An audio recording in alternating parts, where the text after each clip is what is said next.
They are voluntary and they sometimes are court ordered. There was a case approximately a year or two ago in Florida where a suspect, he was convicted of a homicide and he continued to tell the world and his family and friends that he was innocent and wrongly accused. It came out that DNA evidence ended up showing that another suspect was involved. The court ended up mandating a polygraph be taken, and he voluntarily took a polygraph, although it was court mandated, clear his name, and sure enough, he was found to be truthful and he was set free after 26 years.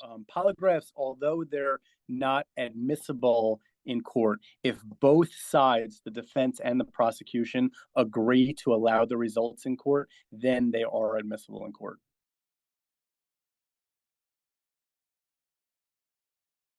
We use a lot of different instruments in polygraph exams, and they've definitely increased in terms of their abilities as polygraph capabilities have improved. So we have two sensors that get attached to your chest, and they measure upper body movement. So any upper body movement or shaking or heart palpitations, that's what those sensors record. Then we also have a blood pressure monitor that consistently keeps your blood pressure, see if it increases or decreases during certain questioning. We have all of our polygraph examinees sit on a seat sensor, and the seat sensor is hooked up to our polygraph machine. And so we can see any movement that you have in your lower body from your buttocks all the way to your feet. And a lot of people tend to shake or they tend to move their feet and their legs and they get nervous twitches. And so that allows us to record those movements that they have. We also have sensors that get hooked up to your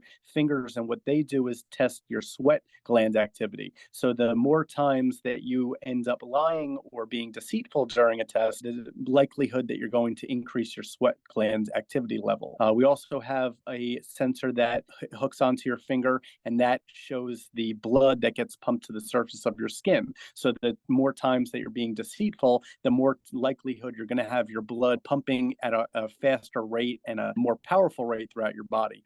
We also have a sensor that hooks onto your head, believe it or not, and it tests your mandible bone. And a lot of people tend to clatter their teeth or they can tend to grind their teeth during a polygraph. And so that shows us if that type of deception is being used. Yeah, so all of the sensors are built to find any countermeasure tactics that are used by examinees. So a lot of people will read up on how to pass a polygraph exam, except for the fact that all of those instruments, all of those tools will allow the examiner to see if there's countermeasures being used.